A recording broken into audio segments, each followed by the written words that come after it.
You do that by saying, well, okay, what I've worked out is that in order for us to determine whether we can help, I have some questions to go through with you, and then I can make a recommendation as to what might work the best, if appropriate. Would that be okay? Now, that is a way that you have now gained control of the conversation. Welcome to the Master Dealmaker's Secrets podcast. And now, here's sales growth strategist, John Blake.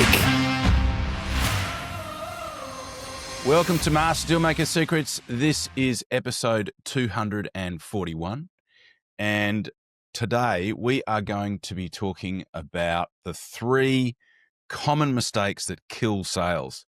So if you are in sales or you manage a sales team, this episode is going to be important. I would encourage you to examine your process, examine the process of the people that you are working with or that you have working for you, because I think that this will be a really valuable exercise for you to unlock some really easy wins in your sales process.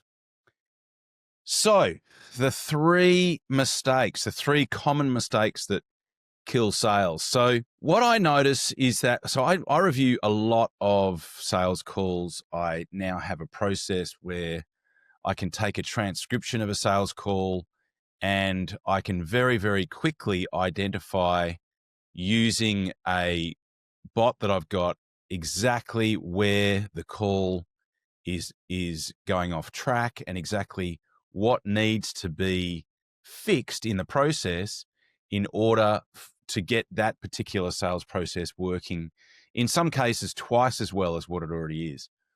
And so I've noticed a pattern. I've literally listened to hundreds and hundreds of calls, and I've noticed a pattern. And there are 8 different places that a sales process can come unglued. And there are 3 really common ones. And most of it, believe it or not, happens in the first 10 minutes.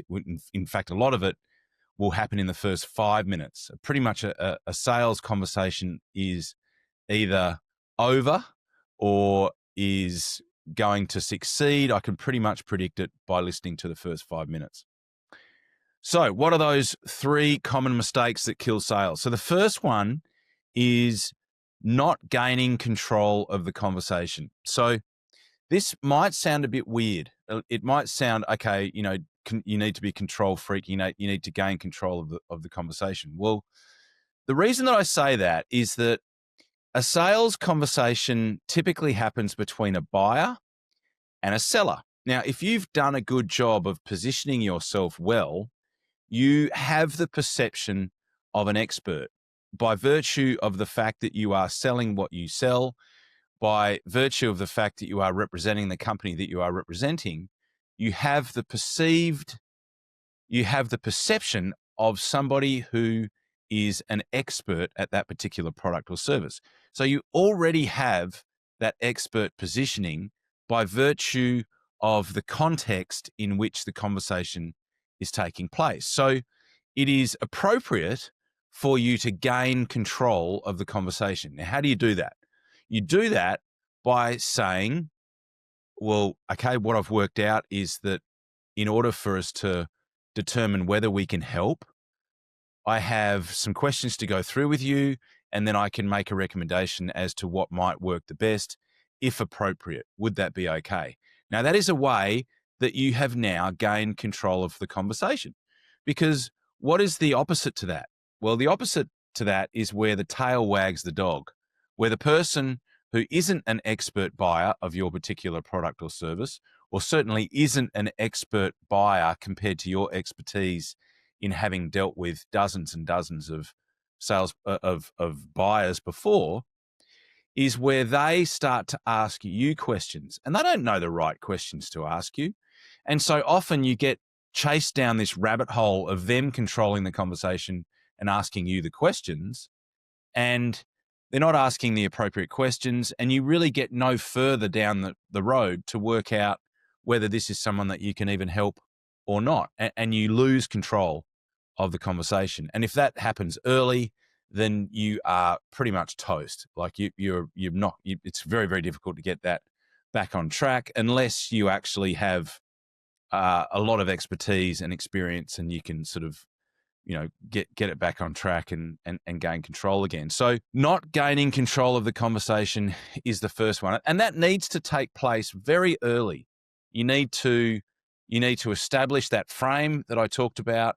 You need to have rapport, but you don't want to have too much rapport, because if you've got too much rapport, what happens is that you move down a particular path where suddenly you're friends, where you've got a new best friend, but you aren't really taking that position as the expert, as the person who is there to guide this person, and the person who is there to work out as to whether even making an offer to this person is even appropriate. So not gaining control of the conversation is the first killer mistake.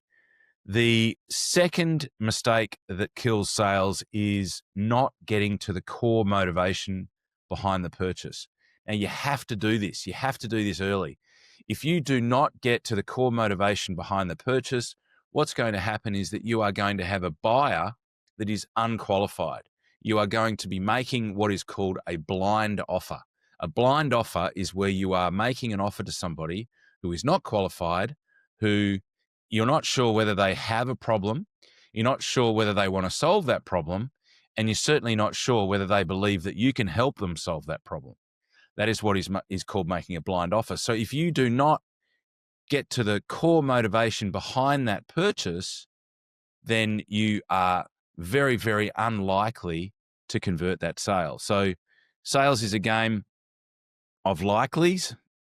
So one of my mentors, Eli Sanchez, says that, and Eli Wild does as well. Sales is a game of likelies. So we are more likely to make a sale if we get all of this stuff right. And to recap, number one mistake that kills sales is not gaining control of the conversation. Number two is not getting to the core motivation behind the purchase. Number three is pitching too early. Now, this relates to problem or mistake number two, because what often happens is that somebody will ask a question. So we'll start their process with a potential client, and the client starts to express a particular problem, and the salesperson jumps in early. They jump in and they go, oh, because they hear a problem that they can solve, and they start well, our problem, we get that all the time. Our service or our product can fix that, and da da da da.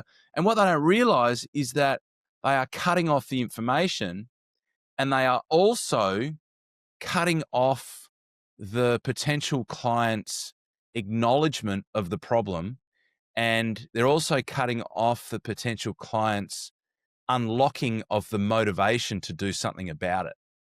And so they pitch too early, and it's a big mistake. I hear it all the time. So it's all you can do to literally bite your lip and let them finish that problem. And then you might say to them, oh, okay, well, you might ask them some questions that make that problem, or that uncover a bigger problem. So one of the questions you might ask is, how long has that been affecting things? Another question you might ask is, how's that affecting other things? And another question that you might ask is, oh, what do you think caused that in the first place? Well, now, if you've had somebody talk more about that particular problem, you've now made that problem bigger, or at least uncovered the motivation within that particular person to do something about it. So as a general rule of thumb, so this is for yourself, and also if you've got people that you are working with or people that you are managing, if you are talking about product as a general rule of thumb, or your service, within the first 10 minutes of a sales call with a potential client, then your sales process is broken. You should not even be mentioning anything about your product or service until well beyond the 10-minute mark. The first 10 minutes should be all about you framing what it is that you're going to talk about, asking the person to explain to you what's going on in their world. Do they have a problem? Are they motivated to do something about it?